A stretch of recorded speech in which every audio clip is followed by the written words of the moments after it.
Eu tenho a honra de convidar o excelentíssimo senhor Luiz Inácio Lula da Silva, presidente da República Federativa do Brasil.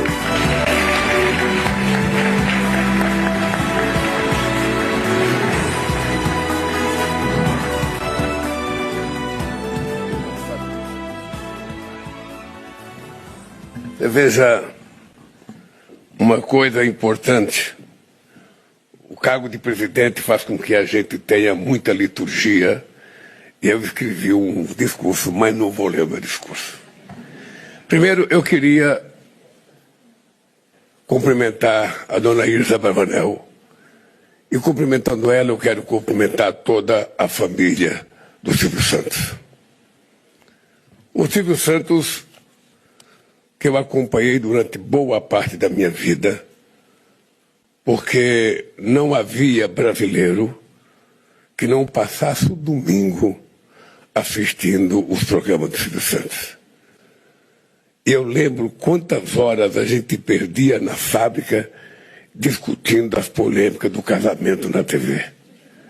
Quantas vezes o assunto na segunda-feira, dentro das fábricas, era exatamente o programa do Silvio Santos. E eu me recordo, veja como o Alckmin mantém sigilo. O Alckmin é meu vice, ele nunca me contou essa história do sequestrador do Silvio Santos. Mas hoje é um dia importante por 3 razões.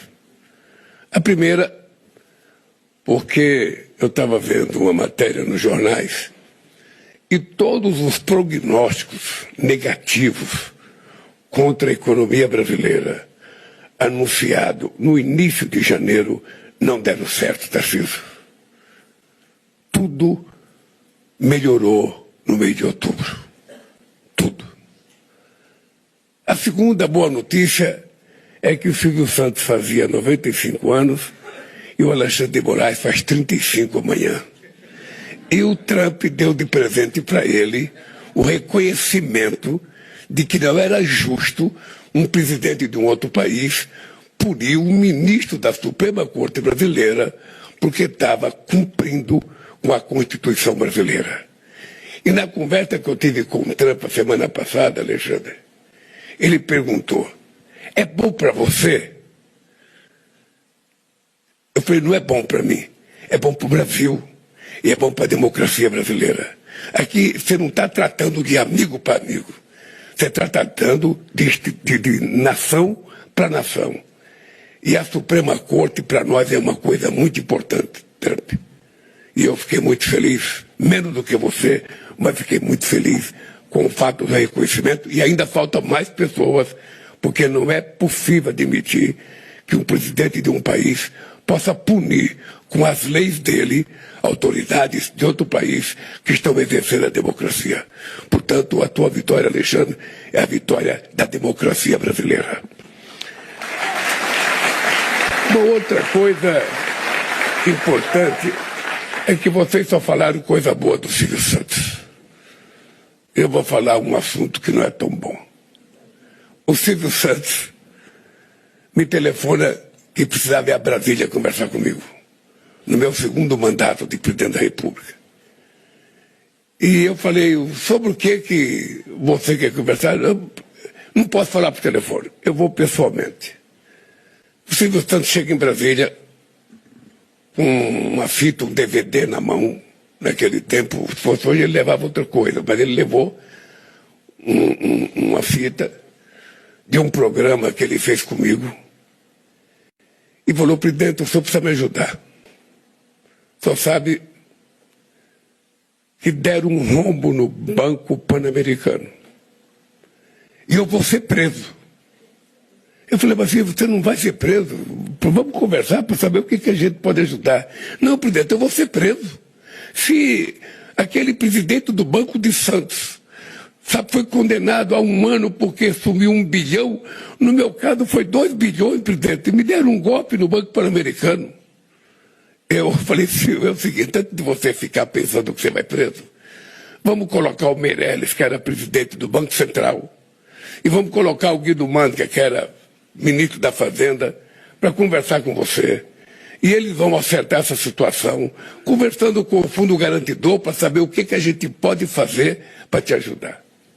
O fato é que o Silvio Santos não foi preso, resolveu-se o problema do Banco Pan-Americano, o Silvio Santos deu até a sua televisão como garantia, e a coisa mais sagrada, que cresceu muito no meu conceito, o Silvio Santos falava desse problema dele nos programas de domingo dele na televisão.